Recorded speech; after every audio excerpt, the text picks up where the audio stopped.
किस लिए जेल गया था मैं वो तो मुझे भी नहीं पता कि मैं किस लिए जेल गया था। मेरी सुप्रीम में बेल, हर जगह बेल मेरी रिजेक्ट हो गई। लोगों ने कहा एजाज खान 5 साल 10 साल नहीं छूटेगा। हम अंदर नमाज पढ़ रहे, सुबह में हमारा बेल है। ऐसे 350 लोग एक के ऊपर एक सोते हैं, नमाज पढ़ने की जगह नहीं होती अंदर। हमारे दोस्त प्रार्थना कर रहे हैं हमारे लिए, हमारे हिंदू दोस्त 350 लोग जाग रहे हमारे लिए, नमाज पढ़ रहे। हम भी ताजुद का बिछा के नमाज, अंदर लोग हिंदू मुसलमान सिख ईसाई नहीं करते, अंदर इंसान इंसान करते हैं। एजाज भाई,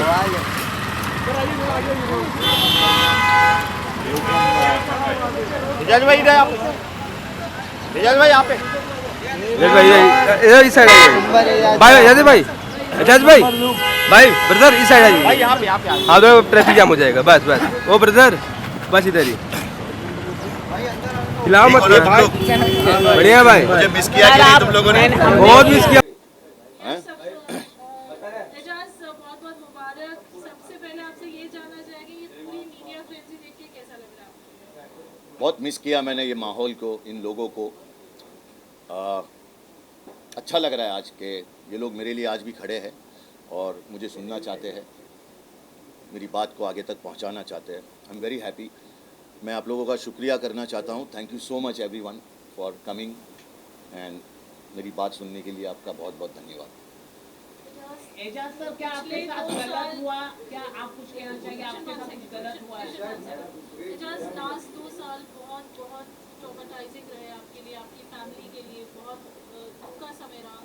पहले हम ये जानना चाहेंगे आपसे, ये 2 साल आपने कैसे निकाले? ये बहुत मुश्किल वक्त था मेरे लिए, क्योंकि सच बोला,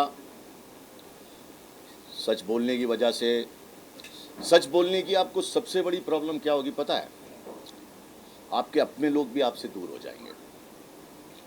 सच कोई सुनना नहीं चाहता है। सच बोला तो आपको प्रॉब्लम होगी और 100% होगी। मुझे भी हुई। 26 महीने मैंने जो अपनी फैमिली के बिना, मतलब मेरे बेटे के बिना, मेरी बीवी, मेरे फादर इतने बीमार थे, मेरी सारी बहनें, मेरा पूरा घर 26 महीने ऐसा लगा वो भी जेल में है।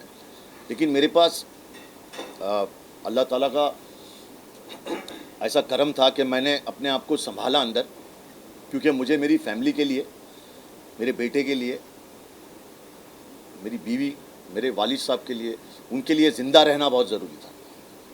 तो मैं उस हालात से लड़ा। मतलब 400 लोगों में 3 टॉयलेट, जो टॉयलेट हमेशा भरे रहते थे। मैंने एक एक छोटी चीज़ की कद्र भी सीखी वहाँ पे। मैंने बहुत कुछ सीखा। मैंने बहुत सारी बुक्स पढ़ी, मैंने और डीप हर चीज़ों को जाना। कहते हैं ना, जब तुम अपने साथ वक्त बिताते हो तो तुम्हें बहुत सारी चीज़ें पता चलती है। उसी तरह मैंने जब अकेले उन प्रिजनर के साथ, वो गैंगस्टरों के साथ अंदर वक्त बिताया तो मुझे बहुत सारी चीज़ें पता चली। एक कांदे की कीमत मुझे पता चल गई कि कांदे की वैल्यू क्या होती है। रोटी जो घर में बन के आती थी तो बोलते थे घी कम लगाया हुआ है, थोड़ा ज़्यादा लगा दो, रोटी थोड़ी जल गई है। सूखी रोटी, पत्थर के जैसे चावल। तो आज मेरे सामने, पहले मैं ऐसा सोचता था अरे डाइट फूड लेके आओ, ये लेके आओ, वो लेके आओ, ऐसा करके लाओ। आज मेरे सामने अगर कोई सूखी रोटी और कांदा रख देगा ना, मैं उसको शौक से खा लूँगा। अल्हम्दुलिल्लाह। आज मुझे अपनी फैमिली की वैल्यू और थी, लेकिन और हो गई। मुझे ये पता चल गया देखो, बुरा वक्त आना बहुत ज़रूरी है तुम्हारे लिए। जब बुरा वक्त आता है ना, तो अपनों में से गैर और गैरों में से तुम्हें अपने मिल जाते हैं। तुम्हें पता चलता है तुम्हारे साथ कौन कौन लोग खड़े हैं।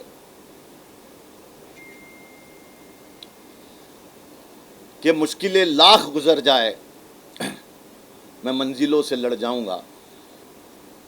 हौसला हार के बैठूंगा तो मर जाऊंगा। और कहाँ है वो लोग जो कहते थे, कहाँ है जो लोग जो कहते थे कि तेरे लिए मैं राह में बिखर जाऊंगा।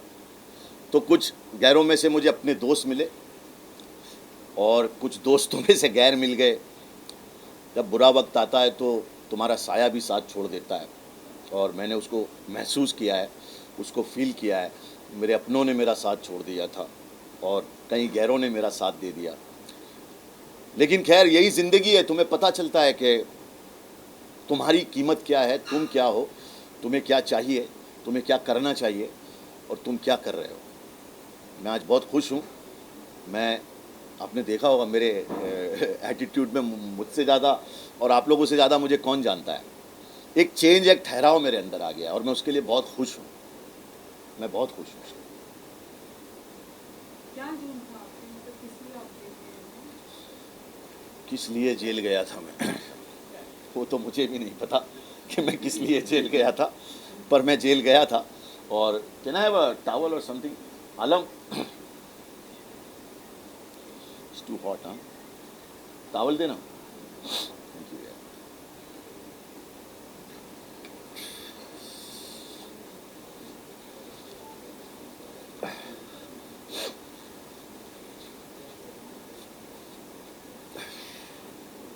हाँ, तो मैं जेल क्यों गया था जैसे मैंने कहा, मुझे भी नहीं पता मैं जेल क्यों गया था।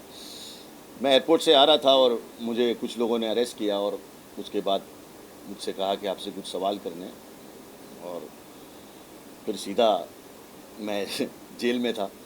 खैर, लेकिन मुझे किसी से कोई गिला शिकवा नहीं है, क्योंकि I don't want to fight with the government, I don't want to fight with the system. कभी कोई सिस्टम से नहीं जीत सकता है और मुझे भी सिस्टम से नहीं लड़ना है। मुझे भी मेरी फैमिली पे ध्यान देना है, मुझे मेरे बच्चे पे ध्यान देना है, मुझे जो मुझसे प्यार करते हैं उन लोगों पे ध्यान देना है, मेरे जो फैंस मुझे थोड़ा बहुत देखना चाहते हैं मुझे उन पे ध्यान देना है। मैं लोगों से यही रिक्वेस्ट करना चाहूँगा, मेरे बॉलीवुड के जो दोस्त हैं जो मेरे जेल जाने से मुझसे दूर हो गए हैं, मैं उनसे ये रिक्वेस्ट करता हूँ कि मेरे यार, मेरी बीवी है, मेरा बच्चा है, मेरा वालिद साहब है, मुझसे दूर मत हो। मैं अल्लाह मेरे साथ है, और अगर अल्लाह मेरे साथ है तो मुझे काम मिलेगा। और मैं चाहता हूँ कि आप लोग भी उस पर ध्यान दें थोड़ा सा, कि मैं एक एक्टर हूँ और हम एक्टरों पे बहुत बार कुछ ना कुछ होता है। आप देख लीजिए शाहरुख भाई के बेटे के साथ क्या हुआ। वो आने के बाद मुझे कुछ बोलने की ज़रूरत नहीं है क्यों? क्योंकि दुनिया पूरा देख रही है क्या हुआ, क्या नहीं हुआ, किसने क्या किया, कैसे किया, सबको सब पता है। अब मैं किसी के नाम नहीं लेना चाहता हूँ, ना मैं कुछ बोलना चाहता हूँ, क्योंकि मुझ पे कुछ कोर्ट की रिस्ट्रिक्शंस है। सुप्रीम कोर्ट ने मुझे बेल दी है, मैं सुप्रीम कोर्ट का बहुत बहुत शुक्रिया करना चाहता हूँ और मैं उनके लॉ फॉलो करना चाहता हूँ और मैं हमेशा लॉ फॉलो करके ही चलूँगा। मैं अब ये कहना चाहता हूँ कि वो एजाज़ और ये एजाज़ में बहुत फ़र्क है, और ये एजाज़ काम करना चाहता है, अपना टैलेंट, जो मैं एक्टर हूँ, मैंने अपनी जेल की जो कहानी है उसको एक किताब में निकाला हूँ और इंशाल्लाह स्टूडियोज़ के पास जाऊँगा और जेल पे एक वेब सीरीज़ बनाऊँगा कि जेल कैसे चलती है, जेल में क्या होता है, जेल में लोग कैसे ज़िंदगी बिताते हैं, और जो जेल जाता है उसको कोर्ट अभी तक विक्टिम साबित नहीं की है, लेकिन media, I am so sorry, और लोग उनको विक्टिम और उनको मुजरिम बोल देती है कि भाई उनको, और बाद में कई ऐसे लोग हैं जिन पे केस झूठा साबित होता है और वो जेल से जब छूटते हैं तो उनकी ज़िंदगी के 5 साल तो वेस्ट हो ही जाता है, 10 साल तो वेस्ट हो ही जाते हैं। उसके बाद समाज भी उनको, कई बार तो उनके बीवी बच्चे उनको छोड़ देते हैं, उनके दोस्त यार उनको छोड़ देते हैं। और जब हमारा लॉ सिस्टम इतना स्लो है कि किसी केस को चलने में 10 से 20 साल लगते हैं, तब तक आदमी का सब कुछ खत्म हो जाता है, और अगर वो बाइज्जत बरी हो जाता है तो उसको कुछ नहीं मिलता है। और यही चीज़ दूसरी कंट्रीज़ में, अगर तुमको बाइज्जत बरी किया जाता है, you discharge, then you get what you lose. But क्या मैंने जो 26 महीने खोए वो वापस आ सकते हैं? क्या आर्यन ने जो 1 महीना अपनी ज़िंदगी का वो ट्रॉमेटाइज, मतलब वो ऐसी जगह है जहाँ पे आप समझ रहे हो वो एक बच्चा है, तो मैंने तो झेल लिया, उसकी ज़िंदगी शुरू हो रही है यार, इट्स जस्ट 18।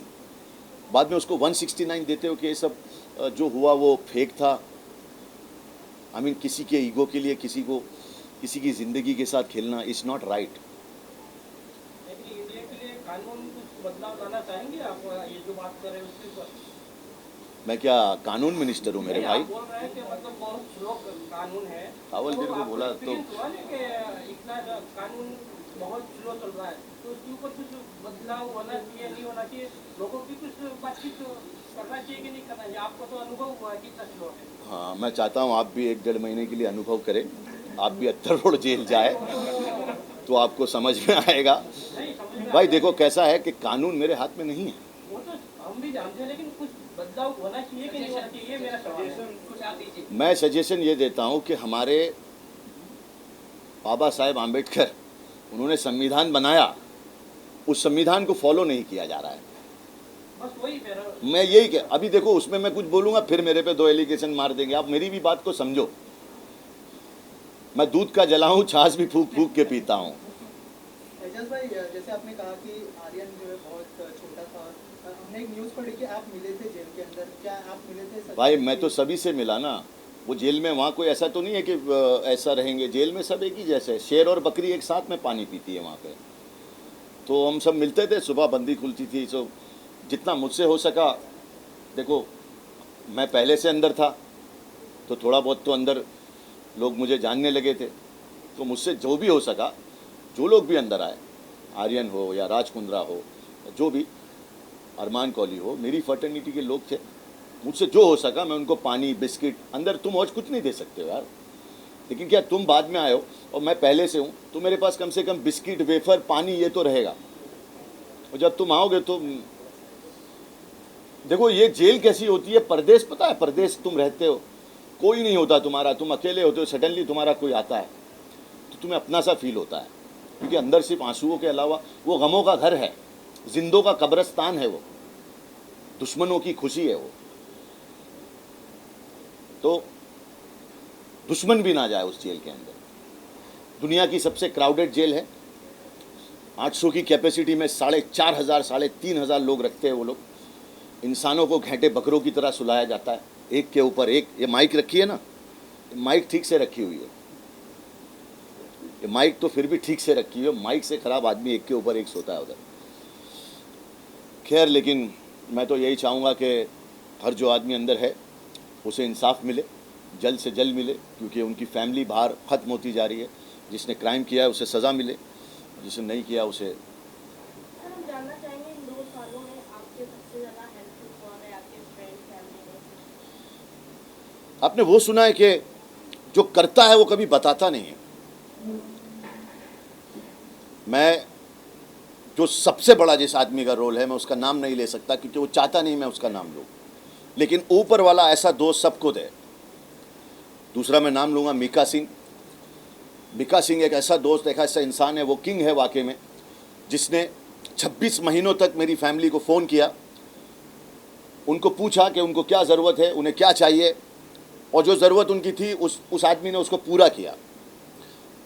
तो मैं मीका सिंह को दिल से सलाम करता हूँ। मैं रणदीप हुडा को दिल से सलाम करता हूँ। खैर, हमारे एक दोस्त है जो बड़ा दुनिया को हेल्प कर रहे हैं, अल्लाह उनको खुश रखे, लेकिन उन्होंने हमें नहीं पूछा कभी। तो सलमान भाई के साथ आपने शो किया है, क्या उनके तरफ से कोई कॉल आया है या फिर इस बारे में कुछ बात करना चाह रहे हैं?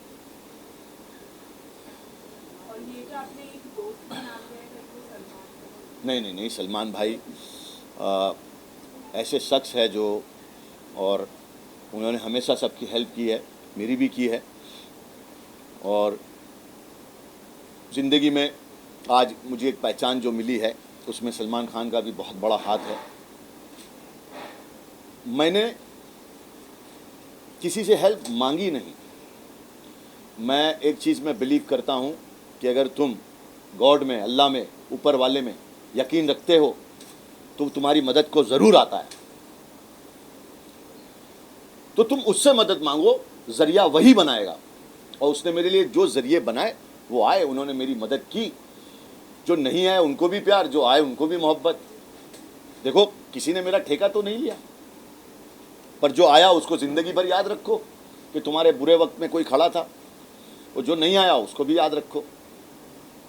याद ही रखना है ना तुम्हें। तो आपको लगता है रॉन्गली एक्यूज हुए हैं? देखिए madam, my next movies I want to make a web series और समथिंग लाइक दैट. अभी एक साउथ की फिल्म मिली है, वो मैं कर रहा हूँ, और अपने फैंस के लिए वही मैं अभी काम करना चाहता हूँ. I don't want to get into controversy. I don't want to get into stupid things where कहीं कुछ हो रहा है और मैं स्टेटमेंट दे रहा हूँ. जो मुझे लगता था मेरे देश के लिए ज़रूरी है बोलना, लेकिन अगर बात मेरी फैमिली पे आती है, मेरे करियर पे आती है और मेरी आज़ादी पे आती है, मेरी फ्रीडम पे आती है, तो I am sorry. I want to concentrate on my career. Ma'am, what do you think? When I'm coming from airport, I don't have anything. I mean, I can't say right now. The case is going on, you know. Right now, I'm on bail. I'm happy. I'm with my family. I'm with my fans. I'm working. I don't want to talk about law and orders. It is not right, you know.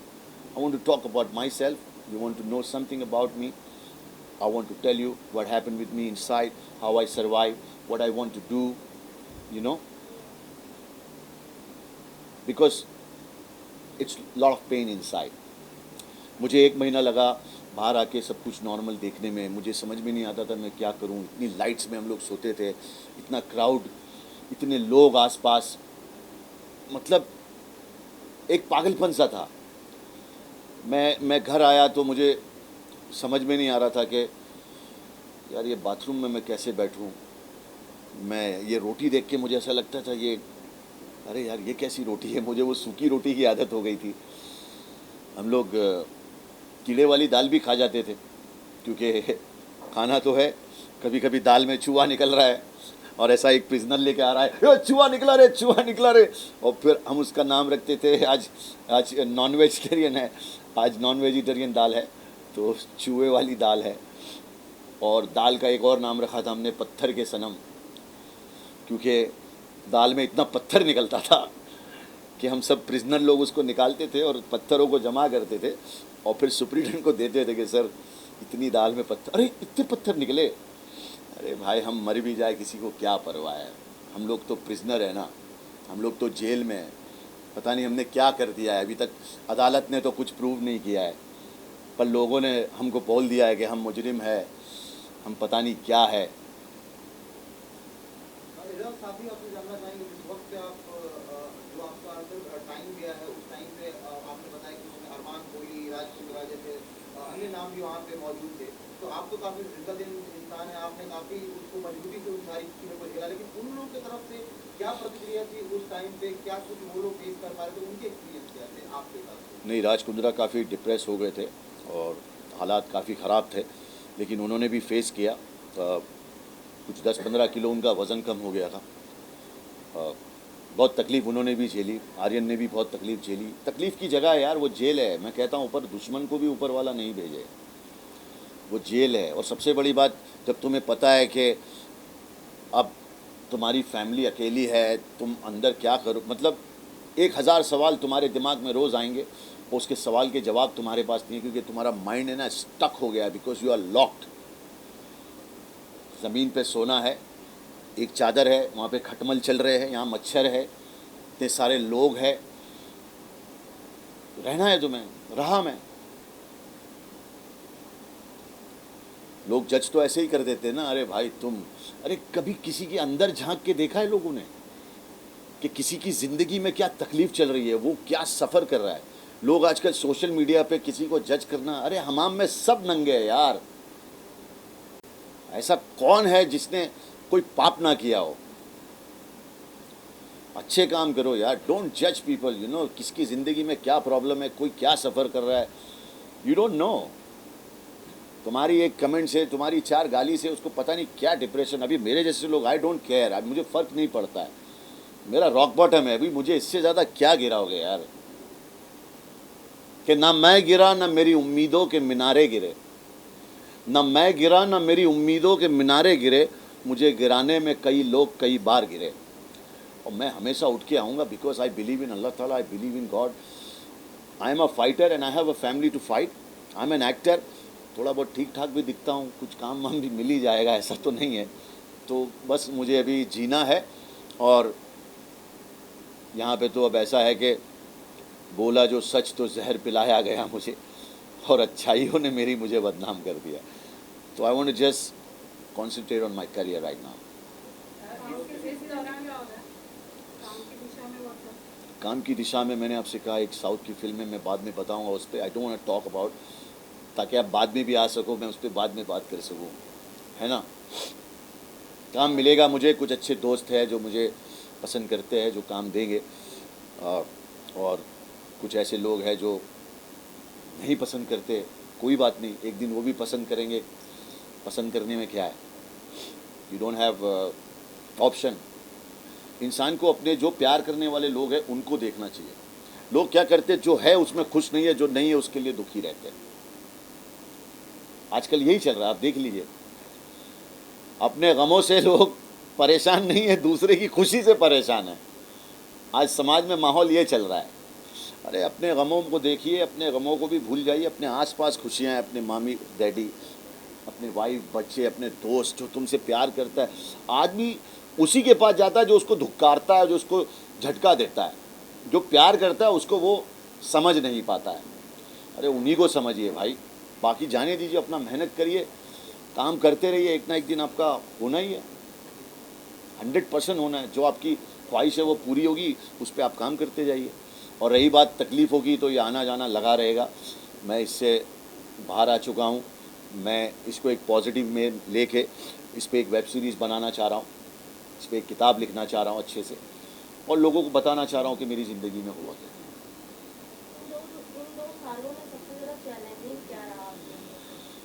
सबसे ज़्यादा challenging इन 2 सालों में मेरे लिए रहा survive करना, ज़िंदा रहना।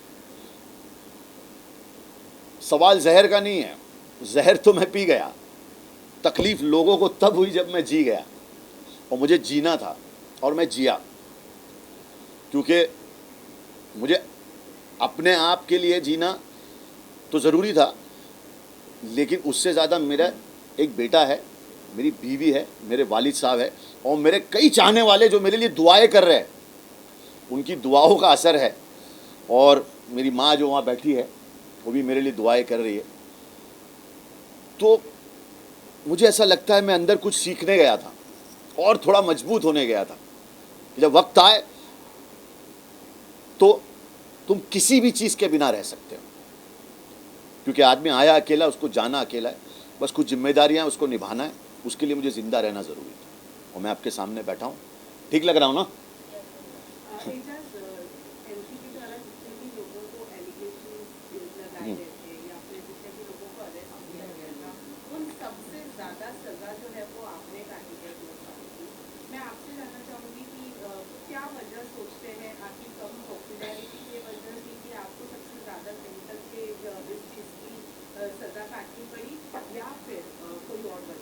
मुझसे मेरा अल्लाह ताला बहुत प्यार करता है, इसलिए मैं आपको एक बात बताऊंगा।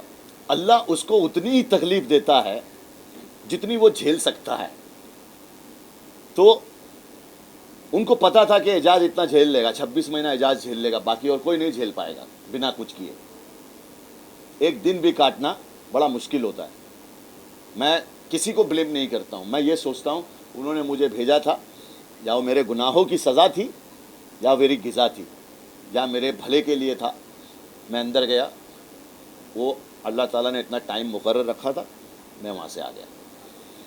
कुछ बदलाव आया आपने? बहुत बदलाव आया, बहुत बदलाव आया। सबसे पहले तो एक कामनेस आ गई अंदर, एक यकीन ऊपर वाले पे। जब मेरी सुप्रीम में बेल, हर जगह बेल मेरी रिजेक्ट हो गई, लोगों ने कहा एजाज खान 5 साल 10 साल नहीं छूटेगा। हम अंदर नमाज़ पढ़ रहे, सुबह में हमारा बेल है, ऐसे 350 लोग एक के ऊपर एक सोते हैं, नमाज़ पढ़ने की जगह नहीं होती अंदर। हमारे दोस्त प्रार्थना कर रहे हमारे लिए, हमारे हिंदू दोस्त 350 लोग जाग रहे हमारे लिए, नमाज़ पढ़ रहे, हम भी ताजुद का बिछा के नमाज। अंदर लोग हिंदू मुसलमान सिख ईसाई नहीं करते, अंदर इंसान इंसान करते हैं। एक इंसान की मदद करता है अंदर। मेरे दोस्त मेरे लिए प्रार्थना यहाँ पे कर रहे हैं। ऐसा मंदिर गली होती है, और ये मंदिर गली पूरी उन्होंने मेरे लिए चालू रखी। इधर मस्जिद गली, यहाँ पे मेरे लिए नमाज़ पढ़ रहे, और सबको पता था कि मेरी बेल होने वाली है। मैंने ताज्जुद की नमाज़ बिछाया और अल्लाह से ताज्जुद की नमाज़ में बोला, या अल्लाह मेरा वक्त हो गया है तो मुझे घर भेज दे। मेरे बीवी बच्चे मेरा इंतज़ार कर रहे हैं, मेरे यार दोस्त मेरा इंतज़ार कर रहे हैं। अगर तुम्हें लगता है कि हो गया हो तो भेज दो। और एक अजीब सी फीलिंग मेरे अंदर, एक ठंडी सी सांस, पहली बार ऐसा मैंने फील किया। वो 26 महीनों के अंदर वो गर्माहट, वो सब कुछ वो हट गया और एक ठंडी सी ऐसी अंदर से वो मैं आपको महसूस आप नहीं कर पाओगे। वो कि ऊपर वाला जब तुम्हें ऐसा फील करवाता है ना कि अब वाकई में तेरा कुछ होने वाला है, तो एक अंदर से ऐसी फीलिंग आई। और फिर मैं सुबह की नमाज़ पढ़ के बैठा हूँ और बैठे मैं सो गया और मुलाकात में मेरा नाम आता है, एजाज़ भाई आपकी मुलाकात आई है। और हमारी बीवी, अल्लाह उसको 100 साल का करे, उसको हमेशा खुश रखे। दूसरी कंट्री की है, उसके बावजूद ऐसी लड़ी है हमारे लिए, क्योंकि उसको पता था हमने कुछ नहीं किया। हमारे वालिद साहब को पता था, हमारे फैंस को पता था, हम खुश थे। देखो तुम्हारे अपने तुम्हें नहीं समझते ना, सबसे बड़ी चीज़ वो होती है। वो मुलाकात में आए, हमने ऐसे खिड़की में देखा, हम भी एक्टर है यार, हम समझ गए कि अल्लाह ने हमें वो फीलिंग दे ही दी है। सामने खड़ी थी वो, तो हमारी मजाक उड़ा रही है, बेल गॉट रिजेक्टेड। अरे मैं बोला एक्टिंग तेरे को आती नहीं है, बेल मेरी हो गई। और पूरी जेल में लोगों ने खुशियाँ मनाई और मैं आप लोगों के सामने बैठा हूँ। तो अपने इस लुक को चेंज करने के बारे में क्या सोचता है? आपने नहीं सोचा कि बाहर आने के बाद आपको इसे चेंज कर लेना चाहिए? और अगर आपने अपने आप को आपको ये लुक कैसा लगता है? कैसा लगा आपको? हाँ, डॉन वाली फीलिंग दे रहा है। चलो फिर आपको अच्छा लग रहा है तो फिर अच्छी बात है ना। तो इन 2 सालों में आपकी एक्टिंग करियर में कुछ बदलाव आए होंगे तो कि हाँ 2 साल में एक्टिंग करियर में कैसे बदलाव आएंगे मैडम? एजाज भाई आपके अंदर क्या बदलाव देखे आपने? अभी तो बताया यार, कामनेस आ गई। कुछ अच्छा सवाल तो कर यार, 2-2.5 साल के बाद, 26 महीने के बाद ऐसे ऐसे सवाल कर रहे हो। अच्छे सवाल तो करो यार। मैं ग्रो हुआ, तुम लोग भी तो थोड़ा ग्रो हो यार। एजाज भाई जैसे कि आपने कहा कि आप बुक और वेब सीरीज लिखने वाले हैं, तो क्या वो बुक में आपको किसकी वजह से ये सब वो परेशानी झेलनी पड़े, जिनके अनुभव और उसके बाद आके आपका जो है सब आप लिखेंगे या फिर फिक्शन पे रहेंगे? नहीं, उसमें सब लिखूँगा, उसमें सब आएगा, आपको सब मिलेगा उसके अंदर। आप थोड़ा सा इंतज़ार करिए, आपको बहुत मज़ा आएगी। So we take one more question.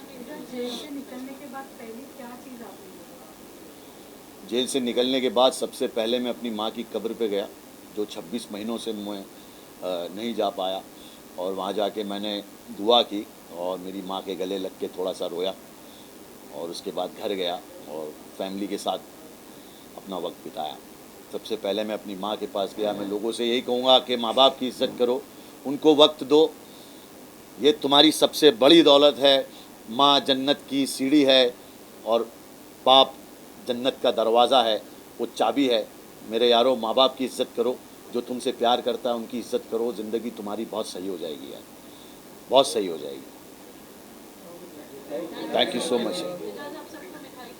हाँ प्लीज़ भाई, मिठाई खाओ। इसी करो।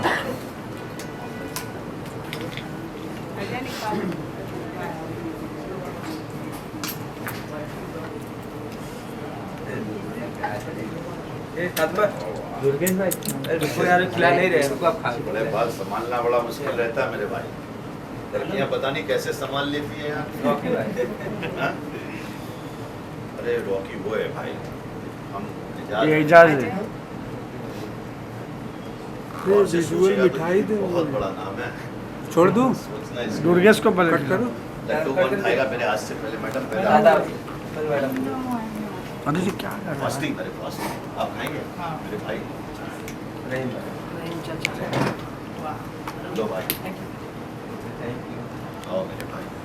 ले भाई, आप लोग भी आओ यार, लाओ इधर। थोड़ा मीठा खाएं। मेरे को नहीं कुछ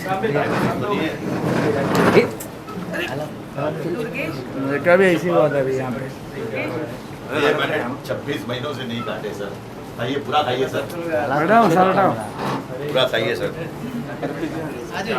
ले लीजिए मैडम, कहाँ? ले लीजिए भाई लोग, खाइए सब। भाई लड्डू खाओ।